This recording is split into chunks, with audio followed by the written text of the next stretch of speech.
So ఎట్లనో viral moment అని వచ్చింది కాబట్టి ఆ. ఫస్ట్ విశ్వక్సేన్ గారు మీకు మంచి హిట్ ఇచ్చింది విశ్వక్సేన్ గారు. అంటే గ్యాంగ్స్ ఆఫ్ గోదావరిలో అవును, చుట్టంలా చూస్తే అవును, అది నా ఫస్ట్ హిట్ సాంగ్. సో దానిలో ఆ శారీ తీస్తూ నోటితో అది మంచి వైరల్ స్టెప్ అయింది, చాలా హిట్.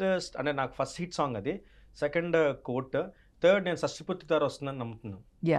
సో కానీ అది చాలా పెద్ద హిట్ అయింది. అవును, అవును. మేము చాలా ప్రీ రిలీజ్ ఈవెంట్స్లో చేశారు, అన్నీ చేశారు, బాగుంది. కానీ ఆ తర్వాత ఆయన లైలా చేశారు, వేరే మూవీస్ కూడా చేశారు. బట్ మీరు ఏం కనిపించలేదు. మీకు విశ్వక్ గారికి ఏమైనా గొడవలు ఉన్నాయా? అట్లేం లేదండి, అట్లేం లేదు. నేను అంటే బేసిక్గా నేను ఆ సినిమాకి డైరెక్టర్ త్రూ వెళ్ళాను. నేను ఏ సినిమాకైనా డైరెక్టర్ త్రూ వెళ్తాను, ఎందుకంటే ఆ రెస్పెక్ట్ డైరెక్టర్ త్రూ వెళ్తేనే ఉంటుంది. హీరో ద్వారా ఇప్పుడు హీరో రికమెండ్ చేసిండు లేదా పలానా ఇది నాకు నచ్చదు. అంటే కొన్నిసార్లు రికమెండేషన్ ఉంటుంది. ఆ సినిమాకి అయితే నేను డైరెక్టర్ నార్మల్గా ఆఫీస్కి వెళ్ళాను. ఆఫీస్కి వెళ్ళిన తర్వాత నా వర్కింగ్ స్టైల్ చెప్పిన తర్వాత విశ్వక్సేన్ గారికి అంతకుముందు వేరే మాస్టర్స్ పేరు చెప్పాడు. లేదు ఇతనైతే బాగుంటుందని చెప్పి డైరెక్టర్ కొంచెం గట్టిగా నాకు కొంచెం స్టాండ్ తీసుకుని ఉన్నారు. ఆ తర్వాత నేను ఒక వీడియో చేసి చూపించాను. సాంగ్ వర్కౌట్ అయింది బాగా.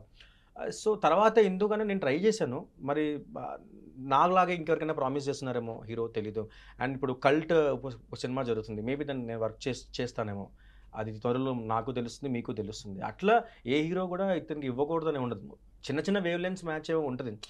అంటే ఆ టైంకి నేను కరెక్ట్గా అర్థం కాకపోవడమో, లేదంటే అప్పుడు వేరే వాళ్ళకి ప్రామిస్ చేసి నాకు ఇవ్వకపోవడం అలా అంటే జరుగుతుంది. కానీ మీరు అన్నట్టు హిట్ సాంగ్ ఇచ్చిన తర్వాత మళ్ళీ ఎందుకు పని చేయలేదు అంటే అది మీ హెడ్లైన్స్ తప్ప దేనికి పనికిరా. కానీ డిప్లొమాటిక్గా అందరితో వర్క్ చేయాలి కాబట్టి ఎక్కడ పాజిటివ్ నెగిటివ్ తీసుకోకుండా బాగా మేనేజ్ చేస్తున్నారు. అంతే కదా.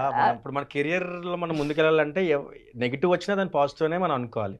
సో అప్పుడైతేనే మనం కొంచెం ఎక్కువ ఆలోచించకుండా ఉంటాం. లేదంటే డిసప్పాయింట్ అయ్యి ఎక్కువ ఆలోచించి ఓవర్ థింక్ చేసేసి ఇవన్నీ మనకొద్దు. బాగా మేనేజ్ చేస్తున్నారు, అసలు దొరకట్లేదు ఇండస్ట్రీ నాకు బాగా. అర్థమైంది, మీరు షష్టి పూర్తి స్టార్ట్ చేసి మీరు మళ్ళీ మిగతావన్నీ అడుగుతున్నారు.